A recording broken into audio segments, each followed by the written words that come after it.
Good morning, everyone.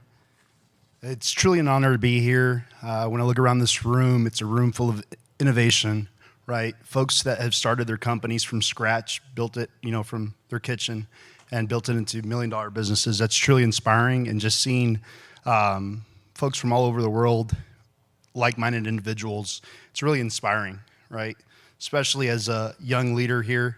I can sit here and we talked about demographics, right? Being a millennial and just seeing the industry over the last 10 years has really, it's been innovating, it's been challenging, and it's ever-changing, right? So last year, 2020, was a very challenging year, right? A lot of people lost their jobs. The global pandemic disrupted many businesses worldwide. However, transportation thrived more than ever. The e-commerce sector saw a gain in so much business, right? Companies like Amazon really changed the way we do business today. And when you look at companies that are up and coming, startup operations, it's based around technology. And you see the future here over the next 30 years. We've got a long road ahead of us. There's autonomous driving, electrification, and also other alternative fuels that we may not even know about. So I'll tell you a little bit more about myself here. I've been around trucks since I was a kid. My brother actually owned a small towing company, and it wasn't heavy duty, but I was around medium duty tractors. So just being around diesel technology as a kid, I got to learn a lot. I got to be hands-on at a young age. Got the experience that many wish for, especially in the maintenance operations field. So not only did I work for a small company growing up, I also got the opportunity to work at one of the largest leasing companies in the world, which is Ryder Transportation. So I started out at Ryder, from the ground level. I worked in a truck shop and got all the way to managing multiple locations, 10 locations across Southeast Texas. Managed a fleet of about 4,000 vehicles, and really got to be a part of something special there. And through my studies, I got to do a project about sustainability, which really captured my attention when we talk about innovation. So I was originally going to do a sustainability report on transportation companies, and then I realized how far behind the transportation industry was. When you look at companies like Toyota and BMW, they've been light years ahead of the transportation industry. A lot's changed since then. I've been out of school for about 4 years, and just seeing the advancements in technology and Class 8 vehicles, it's just phenomenal to see. My biggest experience was managing a CNG fleet for Anheuser-Busch. It was a fleet of about 75 vehicles that ran from Texas to the Midwest. So there's not enough suppliers that can supply the state of Texas with beer, trust me. So with that being said, over the last 10 years, I've seen the changes in just, the ELDs, the drive cams, to adaptive cruise control and collision mitigation systems. So it's been great to see that. And now looking into electric vehicles, I'm really excited to see what's to come. So we'll talk about the rise of electrification in the transportation field.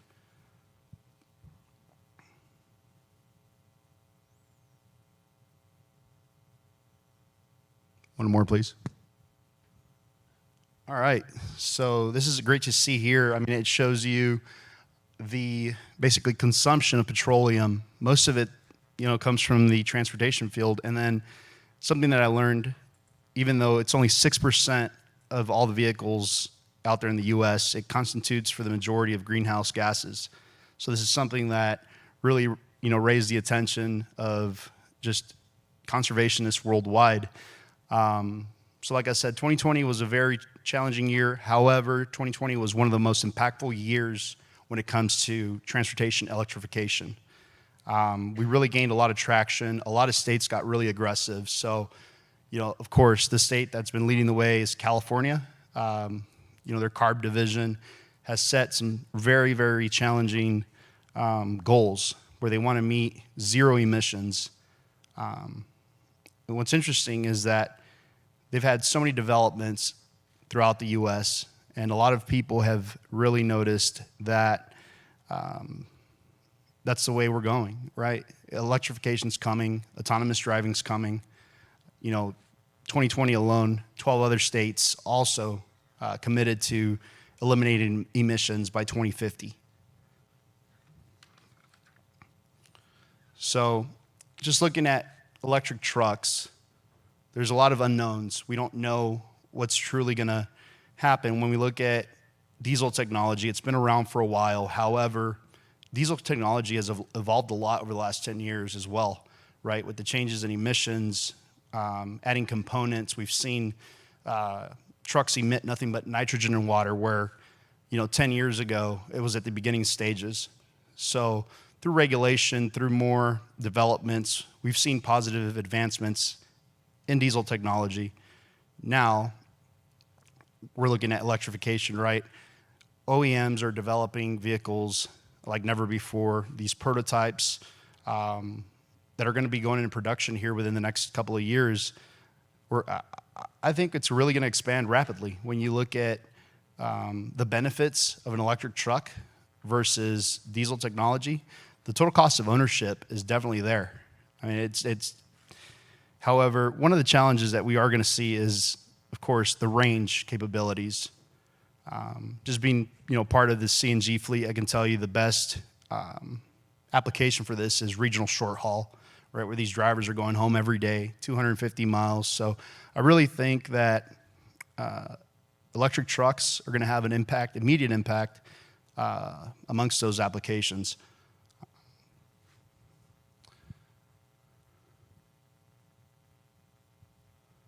So when you look at operational costs, one of the things to consider, like I said, was after-treatment systems that eliminate emissions.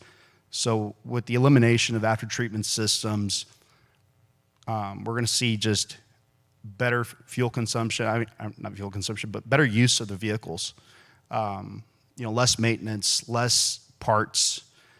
However, the cost of the asset is going to be higher. So less variable cost, but higher fixed costs. So companies' investments are going to be a lot higher up front. However, we really are going to see other benefits when we talk about elimination of maintenance costs. Regenerative braking, right? When these trucks slow down, they're now going to generate energy, which is going to create more power to stay on the road. Next slide, please. So like I mentioned before, Freightliner has been one of the leading competitors for so many years. They actually own 40% of the market share of Class 8 tractors. So this is their new version of the e-Cascadia. It's got 525 horsepower. Mile range is only 250, and it does recharge in 90 minutes. So just looking at this vehicle here, we've already seen it. Some leasing companies have already got it in their fleet. I know Penske invested in buying a couple. So just seeing that, it's great. And they also have their in-house charging solutions. Next. All right, so Tesla. So I'm very passionate when I talk about Tesla, and I say that because they're not your traditional company. They're really disrupting the Class 8 tractor specification here. And one of the things that I see here that is just different is just the acceleration. We've never seen anything like it before. I mean, it goes 0 to 60 in 20 seconds. This thing's fast. Just looking at, the base price around $200,000, so it is a lot higher than your typical Class 8 tractor. And then one of the other things is I see some benefits, but I also see some challenges, especially, and I can tell you, I've been in this business for quite some time. It's all about collaboration between OEMs. Tesla does their own, like somebody said, they own their keys to their castle. When we look at, training opportunities, not everybody's going to be able to work on this. So they're going to have some challenges, especially with the way they operate today. Next, please. So these are some of the more interesting ones here. Nikola actually was one of the first developers here of hydrogen fuel cell tractors. So if you see this, 800 to 1,200 miles on a single fill. So this is going to be way better for a lot of the drivers. And you look at just the space of the cab. So without a big engine at the front, they're going to have a lot more cab space. You look at driver comfort. I just see them being happy with driving this truck. Over the next 10 years, we're going to see a lot of developments with hydrogen electric, in my opinion. And then we've also got the Thor ET. It's basically an international pro star. It's going to have a range of about 300 miles. However, the cost, you look at that, $250,000. Like I said, the fixed costs are going to be a lot higher. Next slide, please. So I know we've been talking a lot about the infrastructure. There's going to be a lot of challenges. I mean, a lot of the current energy grid, it's outdated. Just looking at the infrastructure in certain states, they're going to have challenges in getting buy-in from a lot of the regulations, especially states that are focused on, they have certain political preferences that also are limiting some of the advancements when you look at our current infrastructure, especially in the South. So over the next 10 years, we're going to see just some challenges, some unknowns. I think that we're not going to be fully 100% electric, zero emissions until 2050. So from 2030, I think, to 2040, they're going to call it basically the messy stage, or the messy middle, where there's going to be just a lot of unknowns. I know one of the interesting topics that somebody shared today or yesterday was corrosion, right? We look at electric vehicles. We don't know, the challenges from a maintenance standpoint of these vehicles. I can tell you, being part of so many fleets, especially the fleets that have had more technology, right? Tractors that have TVs in there. They use certain types of batteries, right? AGM batteries. We're seeing just the consumption of these batteries. It's not the same, right? And it's something that we're going to have to face as time goes on, right? Especially around corrosion. We don't know how they're going to operate in certain temperatures. I know Canada is really invested in trying to advance some of these items, but just looking at the cooler states, the hotter states, we just don't know what can happen. There's a lot of dangers. I personally have been part of a CNG fire in the past, and I can tell you that was scary, right? We just don't know what can happen with electric vehicles.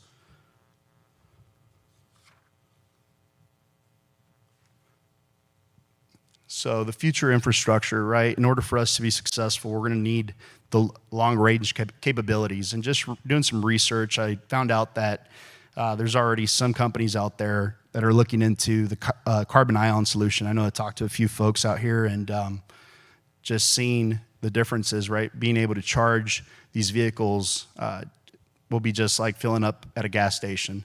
So that's going to be the optimal solution. We just, again, don't know what can happen. So the North American Council for Freight Efficiency has identified certain zones that are going to be priority zones when you look at just North America. Of course, they're talking about the West, they're talking about Northeast Canada, and then also the Texas Triangle. So looking at some priority zones, when you look at some of these OEMs that are lobbying for some grants, some incentives, this money is going to be used for development of these areas. So it's really interesting to see, if you have time, look into the North American Council for Freight Efficiency's documentation on this. So like I said, hydrogen is going to be the fuel choice for fuel cells. It doesn't burn like your regular internal combustion engine. It actually converts hydrogen into electricity and water.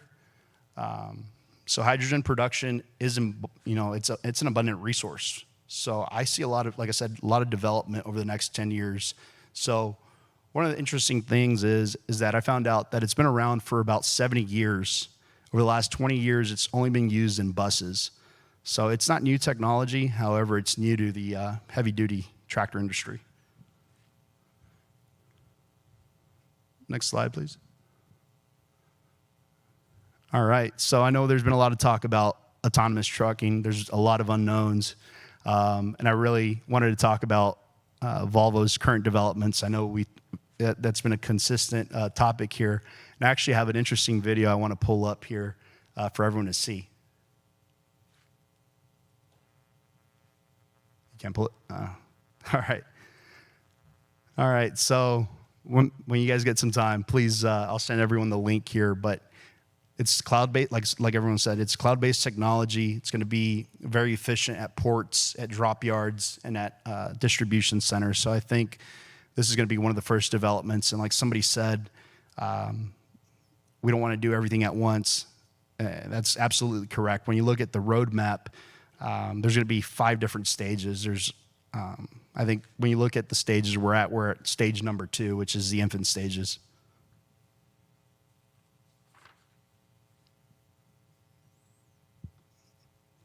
All right, so the outlook for electrification, like I said, there's going to be a lot of unknowns. Really, it's going to revolutionize the transportation industry.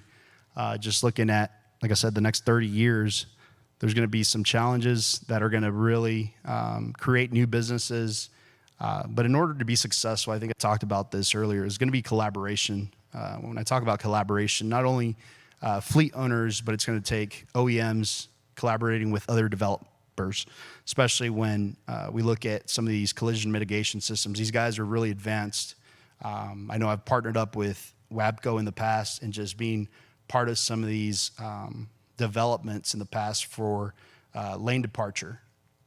It was really interesting to see at the beginning stages, there was a lot of accidents, right? It's going to take a lot of trial and error to perfect the process. But I think like I said, next 20, 30 years, it's going to be successful if everybody collaborates. Now, the need for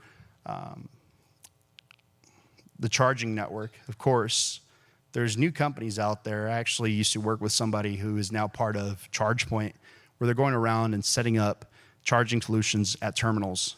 I just think that's going to be the way to go, especially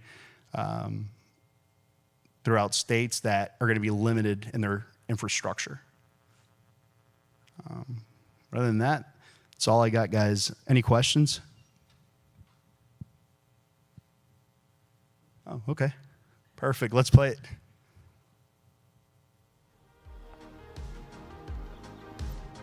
It's designed to be safe, it's quiet, and totally predictable, down to the cost savings. Nothing similar to what you've seen from us before. In fact, it's impossible to drive.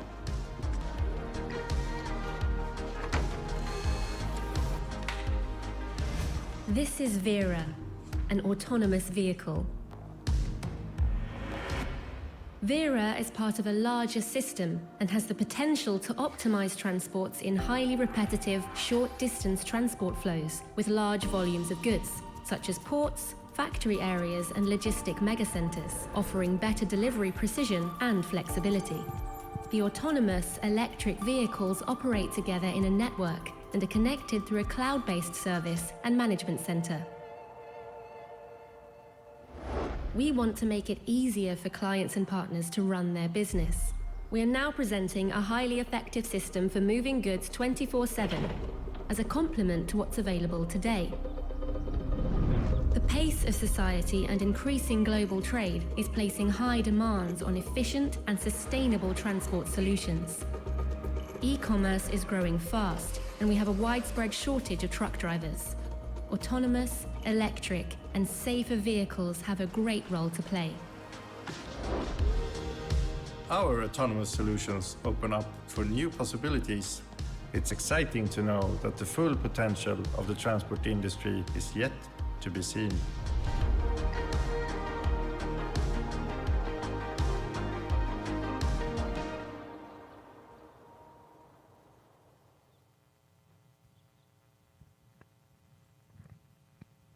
So I really enjoyed that video, just looking at today's applications, right? Especially at some of the distribution centers that we work at, they could be very impactful. But looking forward to some of the advancements that are coming through. That's definitely one of the better ones that I've seen. So I'm going to open up the floor to any questions. Yeah, thanks for a really interesting presentation. What are your thoughts on Vera looking like she or it is working in a constrained environment versus some of the trials that you see on the road transport? What's your thinking behind wide open autonomous transport via trucks versus the constrained port environments? Will they both occur, and in what time frames? So definitely just looking at a non-constrained environment, right? There's going to be a lot of the unknowns that we talked about. I think it's just looking at the road infrastructure is making sure that safety is the number one priority, right? Making sure that the government officials are also, policymakers are also on board. Today, if you look at, policymakers they're aware of just your regular personal electric cars, but we've got a long way to go to educate policymakers in regards to heavy duty transport.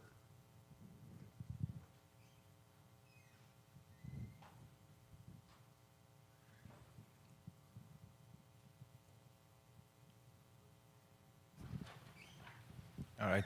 Stefan Živanovic from StratZ. Joaquin, thank you. I just mentioned Volvo a few minutes ago, and here you are with the video. Why doesn't everything in life work like this, huh? I have two questions. The first question is for you, and I guess everybody else in the room, and it's related to battery swapping. In your research, have you found any mention of battery swapping? It's limited. Again, some of the things I've seen is there's, like I said, a lot of unknowns. Just looking at voltage drop tests, they're still developing a commercial application to be able to test these batteries. I think there's some developments at the OEM level, just nothing aftermarket or outside of that. Okay. And the second question is for the truck operators. When you look at the 250-mile range and 90-minute charging, does that seem viable for you at this time? Again, I think for regional short-haul applications, final mile delivery, that's going to be suitable, but not for anything else. Mm. Yeah, and I'm curious to hear from anybody else now or later from the truck operators if there's any additional opinions. Thank you.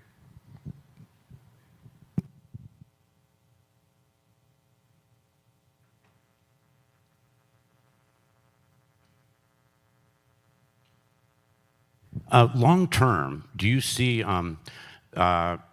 fuel cell replenishment infrastructure and charging station infrastructure coexisting, or do you think at the end of the day it's going to be all electric? I think it can coexist. I think just looking at the timeline, 2030 to 2040, we're going to see a lot of dual options. Just looking at things from truck stops, right? There's no, I didn't see much interest from any of the current truck stops. So when you look at, heavy duty trucking, you look at driver comfort, that's one of the main concerns, just speaking to truck drivers today that drive CNG vehicles, they're not happy about having to stop at a CNG station without a restroom. And just looking at, I've actually gone on site to some of these locations, and safety also becomes some of their concerns. So just looking at, I really don't have an answer for that, right? It could be. I just have not seen any current developments, for the major developers.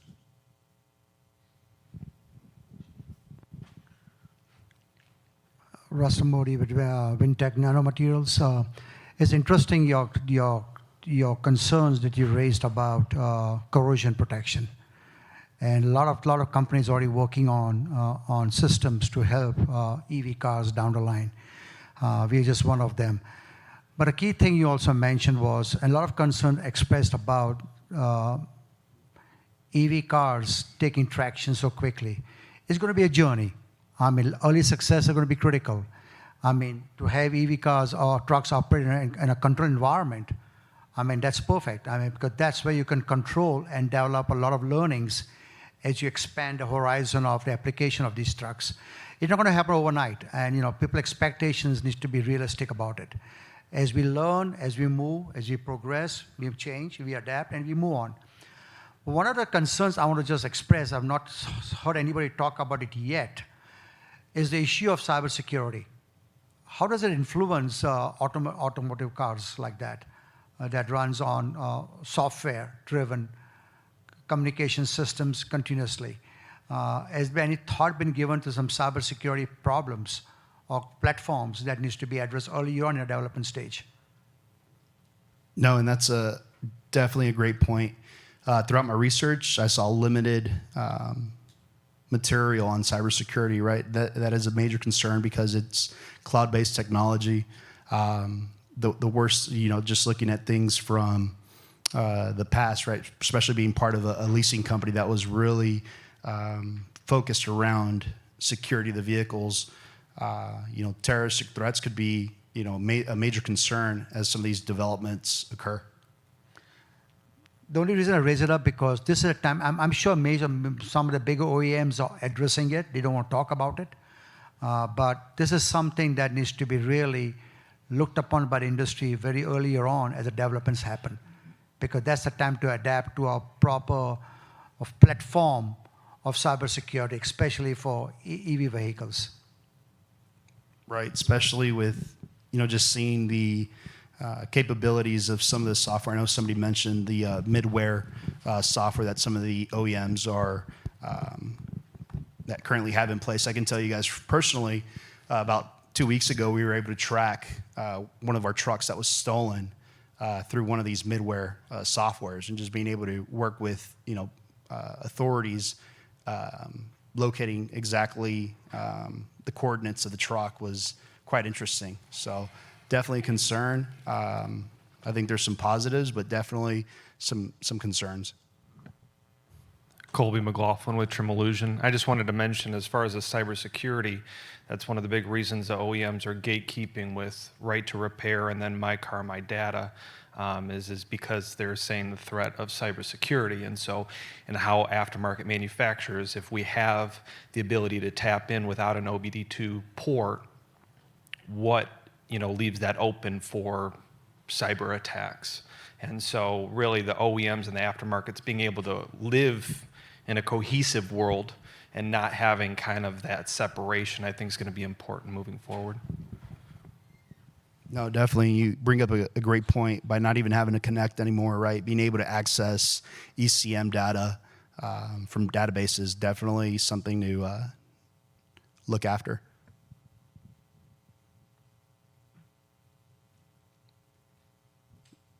All right, guys, I don't think there's any other questions. I do appreciate everyone's time and happy to be here. All right, one more. As a company owner, one of the things that we always want to look at is the cost saving, right? We asked Volvo, we had the same discussion with once you put the infrastructure in and you order some trucks for the local haul. Did you get a chance to look into the comparison? When would you be able to recover the money that you are going to spend on the infrastructure? Because these trucks are expensive than the diesel trucks. And also there is an associated cost with the infrastructure that you're going to have to put on your terminal. Did you look into any numbers? When would you be able to recover your cost? I don't have exact, if you want to quantify the data, I don't have those numbers. However, when you look at just the application, right, whether a vehicle is being used for short haul, right, you're going to have certain variables that impact your maintenance costs. In today's environment, it just depends on the way you're using the truck, right? If you've got high idle time, you're using a lot of fuel. If you're running consistently, I mean, there's just a lot of variables, right, to it. It also depends on the maintenance costs, right? Associated preventive maintenance, having to eliminate oil changes in between. And then looking at today's environment, the maintenance intervals have been extended. Just the use of fuel synthetic oil in many of these current trucks. But when you look at electric trucks, right, you're not going to be paying for your standard oil changes as much. You're still going to be paying for your tires, your brakes, and certain preventive maintenance. So I think the biggest savings is going to be around fuel consumption.